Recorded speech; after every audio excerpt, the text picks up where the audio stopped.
Hi everyone, welcome to Elif's kitchen.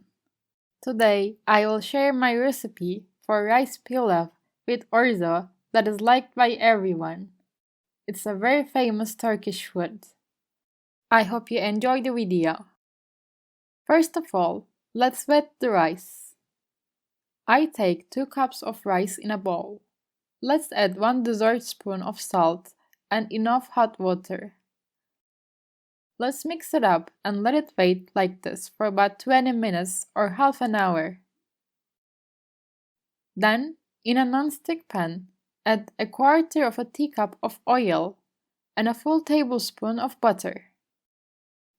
After melting them, add half a cup of orzo. You can also use vermicelli. Until the orzo turns big, let's stir and fry.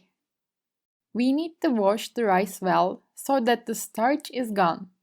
After that, you can put it in the strainer and drain it well. Let's add the rice on the orzo. Now add 1.5 dessert spoons of salt. Stir occasionally for 2-3 minutes.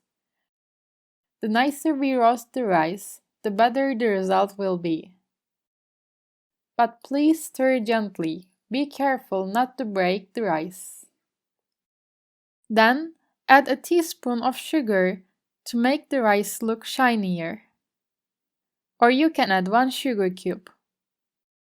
Now I'm adding 2-3 drops of lemon juice. The lemon juice will make our rice look whiter. Now I'm adding 3 cups of water with the same glass that we have measured the rice with. We mix them up and close the lid of the pot. Let's cook this way without mixing until the rice is completely cooked over low heat. It is cooked in about 15 minutes.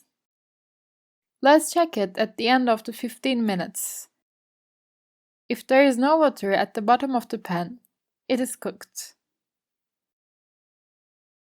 Let's turn off the stove and put a paper towel over the pan and close the lid of the pan again. Let's rest the rice for 10-15 minutes aside. After 10 minutes, stir our pilaf beautifully. Our rice pilaf with orzo is ready to serve. I hope you love it too. If you haven't subscribed to my channel, please subscribe and don't forget to turn on the notifications by clicking the bell icon. I'm waiting for your likes and comments. Thank you for watching my video.